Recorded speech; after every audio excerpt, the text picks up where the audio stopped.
Hello friends, and welcome back to Creature Crossing, and welcome to the island of Belinsia. Today's video is going to be a super chaotic island tour slash planning video slash let's play slash whatever it turns into, and it's going to be super fun. So without further ado, let's play.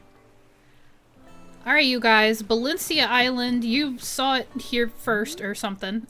Let me show you my map really quickly. We'll do like a little island tour here at the front of the video so you guys get a feel for what's already going on and maybe can understand why I'm thinking about the things I'm thinking about. So here is my map of my cute island. This is the first island I have been able to finish in a sense since I kind of burned out on the game, so that's kind of a big deal in and of itself. But my inspiration for this island layout is actually just like a suburban neighborhood, like an upper middle class suburban neighborhood. I'm out here in the Midwest of the United States, so this is kind of how a neighborhood like this would be laid out, or just how it would look in general. So here, of course, are all my current villagers. No real rhyme or reason behind them. I've got Teddy, I've got Quinn, who was a starter for this island. I've got Winnie, June, Olive, Blanche, Marshall, and Fang, and Gladys. All because I'm generally fans of them. A couple of them are actually dreamies, like personal dreamies. The rest of them I just kind of like. And then we've got Walt here as well. I'm pretty sure I went and chose him too. But the villagers don't really represent anything for this island as far as the lore goes. They're just the characters I happen to have living on the island right now. So now that you've got a feel for the layout and my villagers, let's take an actual look at the island here. So because it is based on essentially a real core, if you will, suburban neighborhood, it's just got streets and sidewalks and houses. I mean, it's a neighborhood, so cool design code here with this really fun winter street code. How do I, hold on. It's been a minute since I've done an island tour, so let me like center myself a little bit. I did mention that this was a chaos video, right? Okay, entrance. Cross the crosswalk here. And you've got resident services, so close to my entrance, right? We have conversations to have about this, but right off of the airport, entrance and resident services. Let's head on over to the left of the island. I guess I'll not walk in the middle of the street. We'll go down the sidewalk. The reason I said finished-ish for this island is because it's really not finished, but it is a completed concept. And it's more about like the details that haven't been worked out yet. So like there's a bunch of space over here, my beaches aren't done, so on and so forth. But this is what we have going on so far. The road and sidewalk layouts are complete, the building placement is complete, and the theme is pretty solid in terms of the theme. It's more about fluffing out those edge pieces that I have not kind of finished to this island yet. But we've got this fun sidewalk kind of following, you know, this street code, which is really cute. This is definitely a winter island in my brain, so I did a lot of Christmas themed stuff in the beginning, so you guys will see I have the South Pole items. And then I have a Christmas sleigh being pulled by some illuminated reindeer with like some other fun little wintry Christmas things happening in this little space here that, if we're honest with ourselves, doesn't really make a lot of sense. But I was more focused on finding space for all of these houses and making it very uniform. That was like my biggest focus with this theme. So if I had some weird random plot of land that didn't make any sense like this one, it was like, okay, I'll just figure out how to fill that out later. It was more about placing roads and streets and houses in a way that kept everything very balanced and symmetrical. So that little spot over there is a thing. You guys can see there are a lot of coconut trees. I started a little bit of stuff on the beaches, I just haven't finished it yet. If we follow the sidewalk all the way up, we'll see our first house. I'm pretty sure this is Marshall's house. If you are familiar with the way that I like to decorate and design things, you will not be surprised to learn that every house has the same exterior customization on this island. Again, that Midwestern suburban neighborhood feel. All the houses are going to look pretty similar. It's a little cookie cutter, and that's fine. So we just have the houses here, and then we have some little accents here on the outside. So we've got some tables and chairs, we've got a decayed tree, some garden lanterns, you know, nothing crazy. Everything very uniform and matchy and fine, but obviously not completed and not fleshed out in any real way. So we'll keep going down this sidewalk here to Nook's Cranny, nestled right here, and then we've got a little middle space, and again, this was all about balance. If you guys see on the map, I just made sure that these buildings were separated with the same amount of tiles and had the same amount of tiles on the outsides of them. So again, this whole layout is just based on straight lines and getting everything measured and even. So that's a even little space in between them. Here's the Able sisters, obviously. This cute little brick code, which is totally fine, has that little winter edge there on the inside of the brick. And then if we keep going down the street, you guessed it, we're gonna come across more houses. So another villager house. You will notice that they all have yards that are exactly the same size and have some kind of seating feature and then a decayed tree and the garden lanterns. Very matchy-matchy. It's all supposed to look exactly the same. And their little driveways with their cars. This was another thing that I prioritized. I have been trying to figure out, I have never been able to make a neighborhood or incorporate driveways with the actual cars onto houses in a way that felt realistic and reasonable. Like, how do you break up the yard? How do you add the driveway? I've seen so many cute things online, but for myself, I could just never really figure it out. So here, let's keep going up the sidewalk here. So we have so many layers of houses, right? You guys saw on the map. So if we come up here, here's yet another house, literally same stuff. I'm not even gonna bother to show you guys the yards. They are all exactly the same, just slight variation between the items. And then we keep going, we keep going, so much sidewalk. So much sidewalk. And then here, my friends, behind a couple more houses, we have the museum, which I feel is pretty finished in terms of layout. Here's that same brick code that I have in the shopping district, if you will.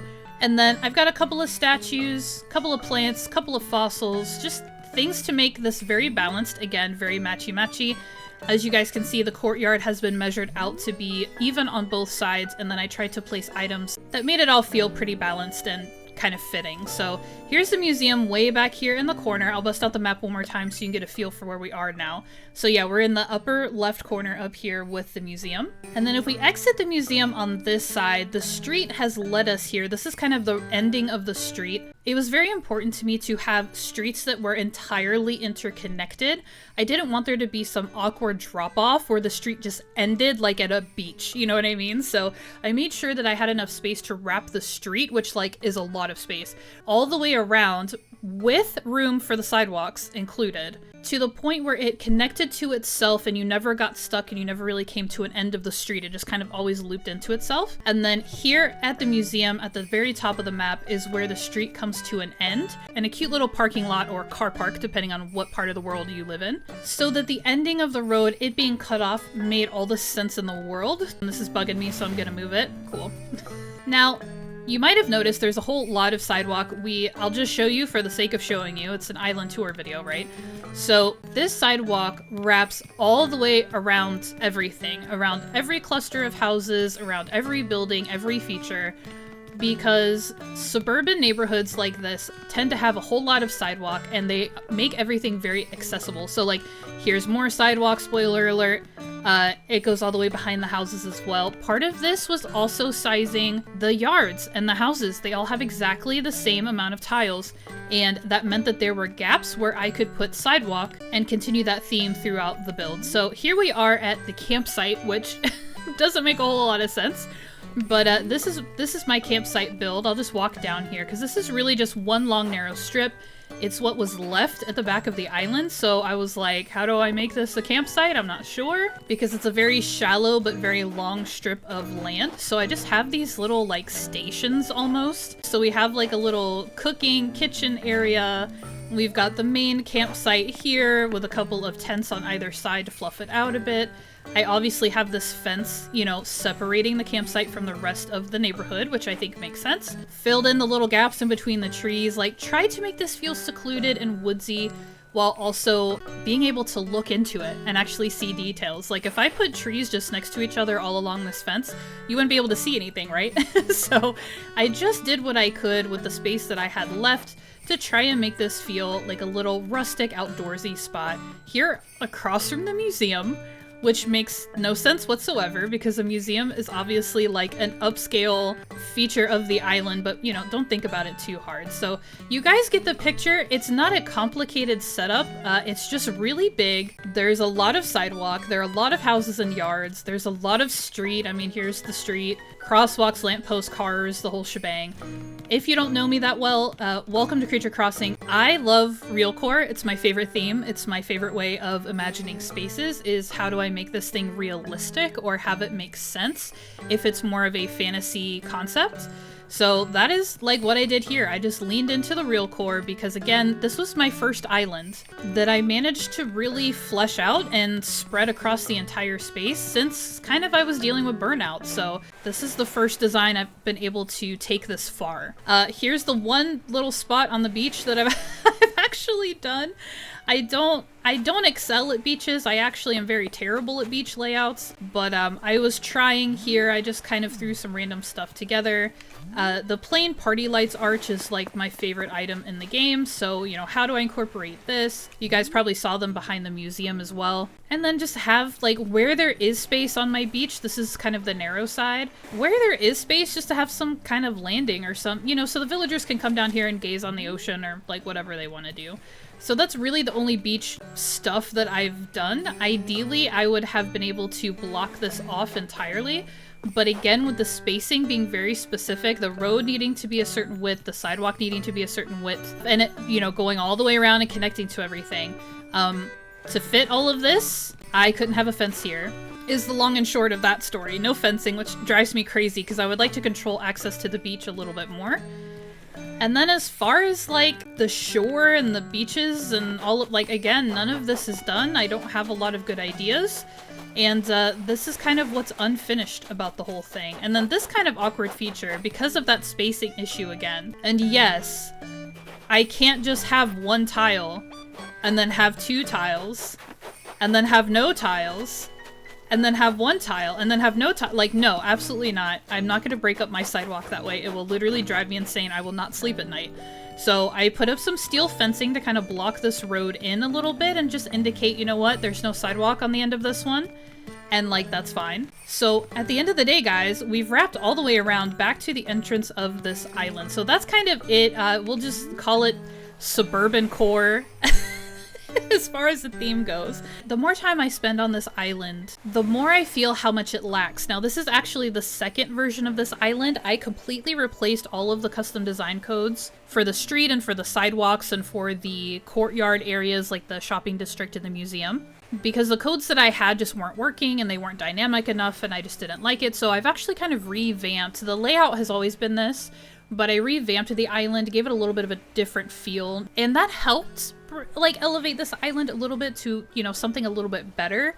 But I am not satisfied. It's flat, it is boring, there's no texture, there's no excitement, there's nothing really to meet the eye. What's nice about this island is that it is so clean and it is so symmetrical and, like, easy to get around, but it's not dynamic, it's not exciting, it doesn't have anything really going for it. In my heart, I'm just not happy with it. It needs something more. And I was thinking and thinking and thinking, and then suddenly the thought struck me as to how I could fix this island. And the answer is to build an actual shopping district in the front or in the back. I'm leaning towards the front, so that you actually walk into a little bit of a town strip. Now, cast your mind back to Animal Crossing New Leaf. Do you guys remember how at the back of your town there was the train tracks, right, that went across, and the train was how you would get there, and that doesn't matter.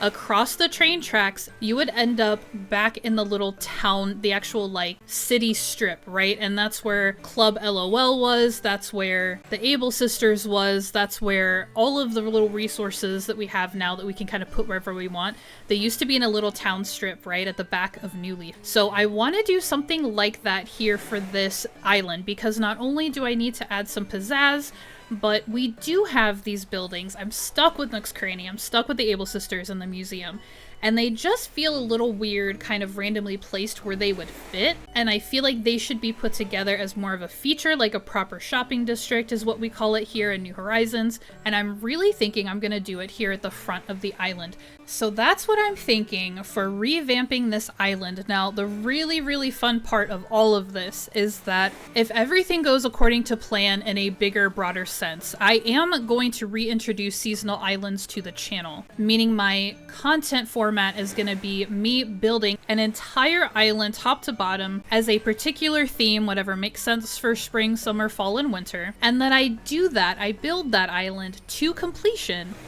within the time frame of the calendar season. So what that means for us, this is my winter island. If I'm going to kick off a spring island for the channel, it has to happen March 20th.